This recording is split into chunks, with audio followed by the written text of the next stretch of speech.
유대인의 명절이 되어 예수께서 예루살렘에 올라가시니라.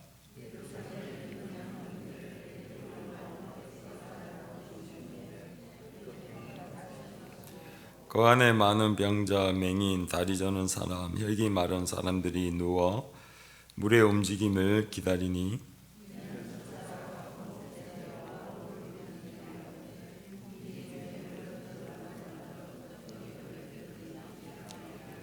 거기 38해 된 병자가 있더라.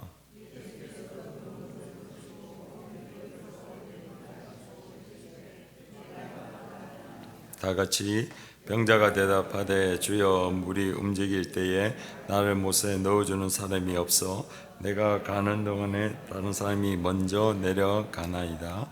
아멘. 수요일에 오신 성도님들을 예수 그리스도의 이름으로 환영합니다. 오늘 본문은 예수님이 하나님의 아들 그리스도이심을 알게 하고 또 그 이름을 힘입어 생명을 얻게 하려고 하는 사도 요한이 이제 예수님의 두 번째 예루살렘을 방문하는 사건을 오늘 요한복음 5장을 통해 기록하고 있습니다. 요한복음에는 예수님의 7대 표적이 나타납니다. 우리가 2장과 그리고 4장에서 보았던 것과 같이 갈릴리 가나 지역의 포도주를 그렇게 변화시켰던 사건, 그리고 요한복음 4장에 신하의 아들의 병을 낫게 하였던 그 사건에 이어서 오늘은 이제 그 세 번째로 38년 된 병자를 고치는 사건을 사도 요한은 기록하고 있습니다. 전에 제가 말씀드렸던 것과 같이 복음은 흐르는 강물과 같아서 그 역동성이 위에서 밑으로 반드시 흘러갈 수밖에 없고, 그리고 흘러가는 곳마다 생명이 흘러넘쳐서 그 강물이 닿는 곳마다 생명이 일어나고 자라고 그리고 열매를 맺는 일들이 벌어지게 하는 것이 바로 복음의 능력입니다. 갈릴리 북동쪽에 있는 가버나움이라고 하는 지역에 예수님께서 신하의 아들의 그 병을 고쳐주고 난 다음에 바로 그 사건 이후에 요한복음 5장 38년 된 병자, 우리가 너무나도 잘 알고 있는 이 사건을 오늘 말씀하고 있습니다.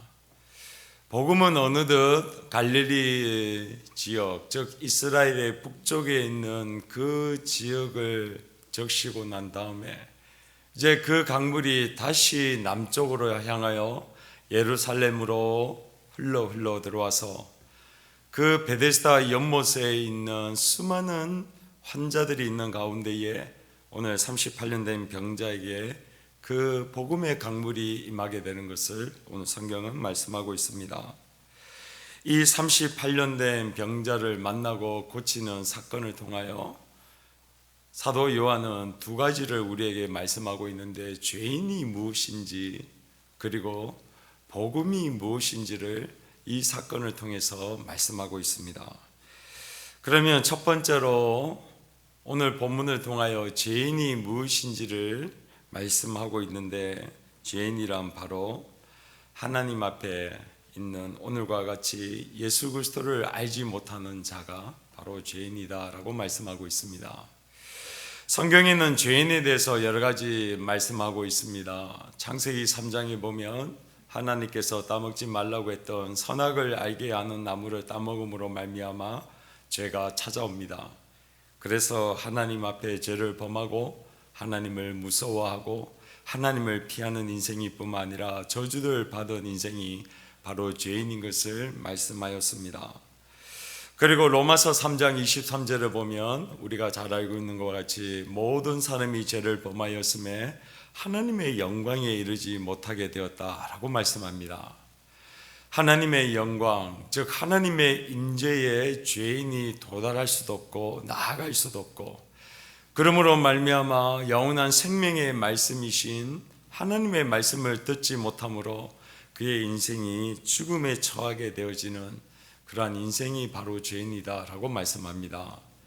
그리고 로마서 3장 10절 이 이후에 보면 하나님을 알지도 못하고 찾지도 아니하고 깨닫지도 못하는 자인 것에 대해서 죄인을 그렇게 설명하고 있습니다. 오늘 요한복음 5장에 나와 있는 죄인이 누구인지를 드러내고 있는데, 특별히 로마서 3장 10절 이후에 나와 있는 하나님을 알지도 못하고 깨닫지도 못하고 찾지도 못하는 죄인이 어떠한 모습에 있는지를 본문을 통해서 말씀하고 있습니다. 이미 예수님은 요한복음 2장에서 갈릴리 가나 지역에 물을 포도주로 바꾸었던 사건, 그 기적을 행하셨습니다. 그리고 또한 예루살렘에 올라가셔서 그 성전에 대한 예언들과, 그리고 요한복음 3장에 니고데모를 만났던 사건, 그리고 이어서 사마리아 여인과 갈릴리 가버나움 지역의 신하의 아들을 살리는 놀라운 기적과 이적을 행했던 분이 예수님입니다. 신하는 이미 예수님께서 가나 지역의 포도주를 바꾸었던 그 사건을 알고 있었고, 하나밖에 없는 자신의 아들을 살릴 수 있는 그 힘과 능력이 예수님께 있는 것을 알고 찾아가서 그렇게 간청을 한 사건이 바로 우리 앞에 있는 4장에 나옵니다.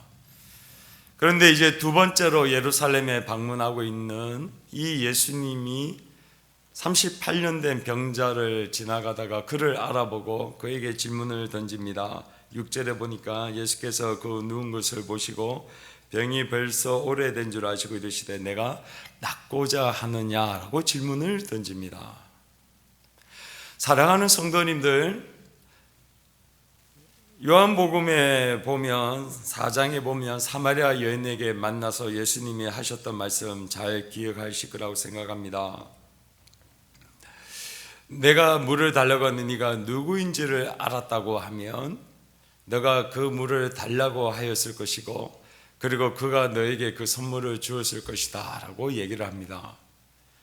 그런데 예수님께서 그 옆에 찾아오셨고 38년 된 병자에게 내가 낫고자 하느냐라고 질문을 던졌던 이 일들이 자신에게 임하였음에도 불구하고 오늘 38년 된 병자의 대답이 7절에 보니까 물이 움직일 때에 나를 못에 넣어줄 자가 없어서 내가 그 병을 내려가는 동안 다른 사람이 그렇게 먼저 내려가서 나에게는 기회가 없었습니다 라고 이야기합니다.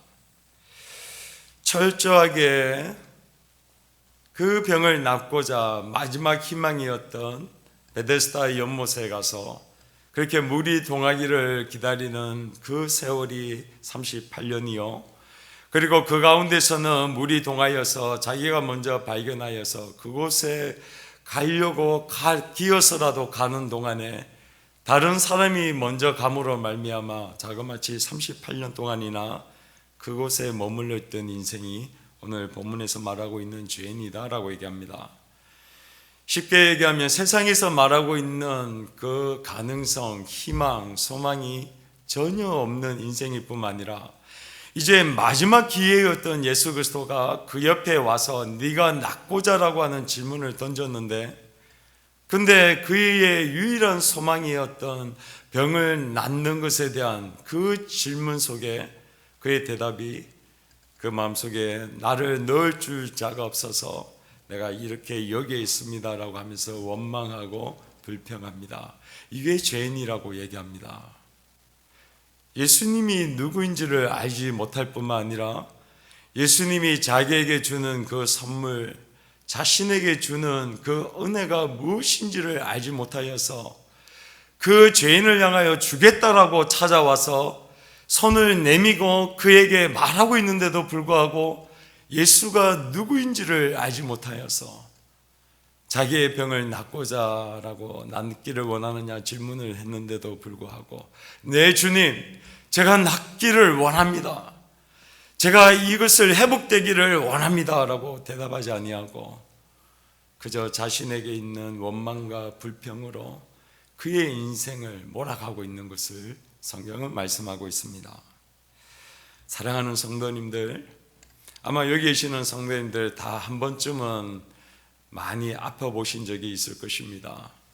내 병이 심히 깊으면 깊을수록, 그리고 그 병으로 인하여 고통이 크면 클수록 다른 그 어떤 것도 보이지 아니하는 것이 우리의 인생 아닙니까? 아무리 많은 돈, 그리고 아무리 많이 공부를 하고 아무리 세상에 있는 높은 지위에 올라도 내 육신 한 몸이 아파서 그 고통에 인하여 견딜 수 없는 상황이 왔을 때 내 돈, 내 직위, 그리고 내 있는 모든 것을 다 포기해서라도 내 병을 낫기를 원합니다라고 해서 우리는 얼마나 수많은 의원을 찾아가고 병원을 찾아가고 몸에 좋다는 거 이것저것 다 먹는 것이 우리 아닙니까? 그런데 오늘 살아계신 하나님, 그 모든 것을 하실 수 있는 살아계신 하나님이 자기에게 다가와서 내가 낫고자 라고 하는 질문을 던졌습니다. 오늘 성경에 보면 5절에는 보면 거기 38 된 병자가 있더라라고 했는데, 그냥 쉽게 얘기하면 한 병자, 어떤 병자가 있는데 라고 하면서 그 사람이 누구인지, 어떤 이름인지, 고향이 어떤 사람인지에 대해서도 요한은 이야기하고 있지 않습니다. 그저 어떠한 한 사람이라고 얘기합니다. 베데스다 병원에는 여기에 보면 많은 병자, 맹인, 다리 저는 사람, 혈기 마른 사람들이 누워서 물의 움직임을 끊임없이 기다렸던 그 상황 가운데에 그저 평범한 어떠한 사람, 이름도 고향도 출신도 그의 배경도 전혀 모르고 그저 어떠한 한 사람, 그 사람에게 오늘 살아계신 하나님이 다가오셨어요. 말씀하고 계세요. 내가 너희에게 이런 말이 영이요 생명이다라고 했던 살아계신 하나님의 말씀이 어떤 세상에 있는 사람들도 주목하지 아니하는 그냥 평범한 한 어떤 사람에게 말씀이 임하였는데 알지 못해요. 깨닫지를 못해요. 찾지를 않았습니다. 오히려 그 살아계신 하나님, 크신 하나님, 감히 죄인이 하나님 앞에 얼굴을 들 수도 없고 감히 하나님 앞에 나갈 수도 없는 존재가 오늘 살아계신 하나님이 그에게 직접 찾아와서 말씀하고 있는데도 그 말씀이 무슨 말을 하고 있는지를 알지 못하는 인생. 쉽게 얘기하면 세상적으로도 그가 회복될 수 있는 가능성 0%, 실패와 좌절과 패배 가운데에 버림받아진 인생, 그리고 살아계신 하나님이 와서 얘기하는데도 불구하고 그 말이 무슨 말인지도 알지 못하여서 그저 원망과 불평으로 그 하나님 앞에 감히 입도 뻥끗하지 못할 인생이 그저 입 속에서 더러운 말을 내뱉고 있는 이 상황 가운데 있는 상황, 그것이 성경에서 말하고 있는 죄인이다라고 말씀하고 있습니다. 그런데 오늘 하나님께서 또 다른 복음을 선포하고 계시는데 그것은 바로 예수님이 어떤 분이신가를 우리에게 말씀하고 있습니다. 그 말씀이 무엇입니까? 오늘 내가 낫고자 하느냐라고 예수님께서 오셔서 그 죄인인 38년 된 병자에게 이야기를 합니다. 그런데 오늘 6절을 잘 보십시오. 6절 다 같이 보면 예수께서 그 누운 것을 보시고 병이 벌써 오래된 줄을 아시고 이르시되 내가 낫고자 하느냐라고 되어 있습니다. 근데 여기에 한 단어를 꼭 집중하셔야 됩니다. 오래된 줄 아시고라고 하는 단어예요. 아신다라고 하는 이 단어가 이 요한복음에 있어서는 그 핵심되는 단어입니다. 그 단어가 바로 뭐냐면 기노스코, 제가 몇 번 말씀드렸던 것과 같이 이것은 경험으로 그리고 그 마음속에 관찰을 통하여 알고 있는 것을 말할 때에 바로 기노스코, 안다라고 하는 단어입니다.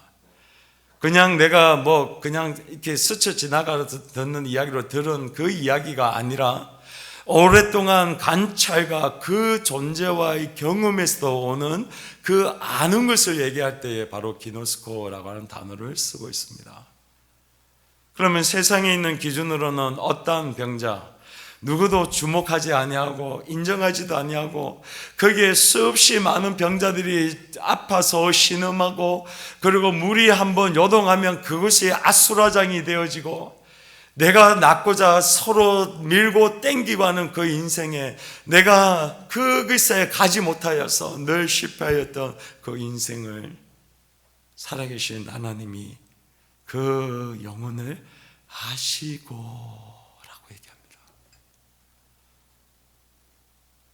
사랑하는 성도님들,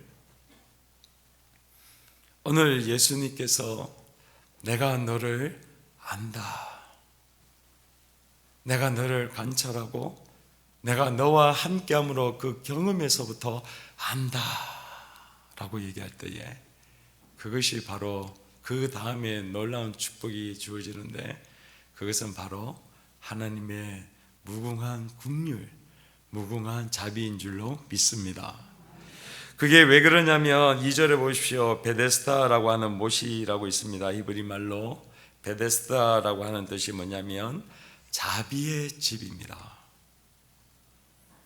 사랑하는 성도님들, 자비가 무엇입니까? 우리는 자비라고 하는 단어를 이해할 때에 우리는 다른 단어로 바꿀 수 있는데 그것이 바로 은혜라는 거예요. 내가 받을 수 있는 자격이 없는데도 불구하고 내가 감히 하나님을 찾지도 못하고 안 했고 하나님을 알지도 못하고, 그래서 마땅히 그 하나님 앞에 나가서 도움과 은혜를 구해야 되는데 그거조차도 하지 못하는 사람에게 하나님의 무한하신 자비가 38년 된 병자에게 임하여서 자비의 집에 있는, 그러나 자비하고는 전혀 관계없는 38년 된 병자에게 주님께서 그가 오래된 줄을 아시고 라고 얘기합니다.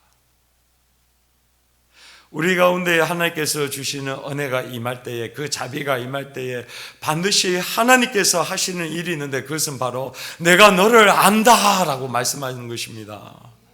사랑하는 성도님들, 로마서 5장 8절에 우리가 아직 죄인 되었을 때에 그리스도께서 우리를 위하여 죽으심으로 우리를 향한 자기의 사랑을 확증하셨다라고 말씀합니다. 이게 복음입니다. 내가 하나님을 알지도 못하고 찾지도 못하고 하나님이 계속해서 나에게 말씀하는데도 그 말씀이 무엇인지도 몰라서 내가 죄인 되었을 때에 내가 하나님이 되어서 내 모든 것을 내 발 아래 무릎 꿇게 만들고 내 생각, 내 뜻대로, 내 원하는 대로 내 주위에 있는 모든 것을 다 내 마음대로 하려고 하는 그 순간에 그 악을 행하고 있는 그때에 그리스도께서 나를 아시고 나를 위하여 십자가에 죽으심으로 나를 향한 자기의 사랑을 확증하셨다라고 얘기하는 거예요. 이게 바로 은혜, 이게 바로 자비라고 얘기합니다. 그래서 베데스다라고 하는 그 이름이 바로 자비의 집이다라고 얘기해요. 하나님의 자비, 하나님의 은혜가 임하는 그 집. 그러나 은혜하고는 전혀 관계없는 인생, 하나님을 알지 못하는 인생에게 오늘 주님이 찾아오셔서 너가 낫고자 하느냐라고 말씀합니다. 진정한 사랑은 그 사람을 오랫동안 참고 기다려주고 그 사람이 깨달아 알 때까지 그 사람에게 이야기해 주는 거, 그게 사랑이라고 생각합니다. 사랑하는 우리 딸하고도 제가 오늘 저녁에도 잠깐 얘기를 나누면서 저희 딸이 그렇게 얘기하는 겁니다.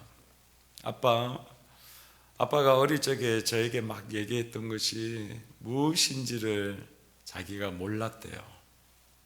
아빠는 계속해서 그 얘기를 했지만 그런데 그 얘기를 자기는 몰랐고 그냥 잔소리인 줄 알고 우습게 여기고 그냥 무시하고 그렇게 했었대요. 그래서 제가 그 결과가 어떻게 될 거란 걸 알고는 있지만, 그러나 아무리 내 딸이지만 내가 함부로 할 수 없고 강제로 그를 끌고 시킬 수 없기 때문에 그저 그 옆에서 이 얘기를 계속해서 하는 거예요. 그런데 이제 와서, 그리고 오늘 와서 그 딸이 저에게 얘기하는 거예요.